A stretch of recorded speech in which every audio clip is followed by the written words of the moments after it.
Hi, my name is Sylvia, and this is day 18 of me showing up and talking about whatever I want. This is an exercise of me learning how to show up authentically as well as take up space without overthinking and without doubting and without erasing these videos. Yesterday, my partner and I went on a walk, and when we first moved into this apartment, there was a route that we would walk and a very specific area of this route where we would start arguing. And this time we went on a walk again, and, we weren't in the best mood, but we got to that area where we would argue, and it was interesting.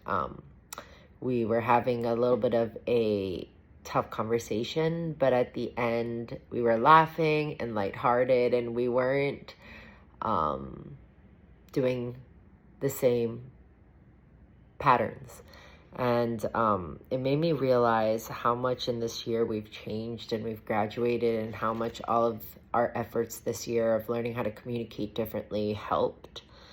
We learned how much we learned how to communicate our problems in an effective way. We learned how to speak about our fears and anxieties without cutting each other down.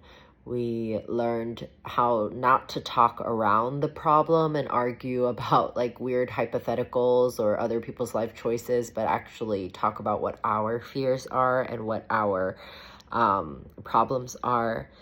Depending on the mood, depending on a person's mood, we react to advice in different ways. Like, for example, if I'm talking about something and I'm in the mood of letting something go, and someone goes, "Oh yeah, you just gotta let the problem go," I tend to be in agreement and feel heard and feel supported.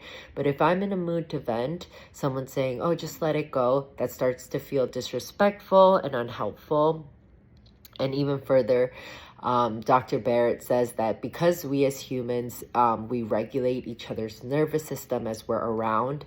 When one person's having a problem and your friend says, "Oh, just let it go," it tends to be your friend kind of reflecting, "Hey, I can't handle this problem that you're talking about. I would like, my own nervous system would like for you to let it go."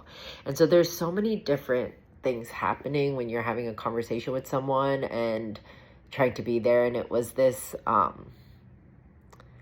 moment where I realized that we've learned so much, and we learned how to be flexible to each other's needs, that we kind of can, show up the way that we need for one another. So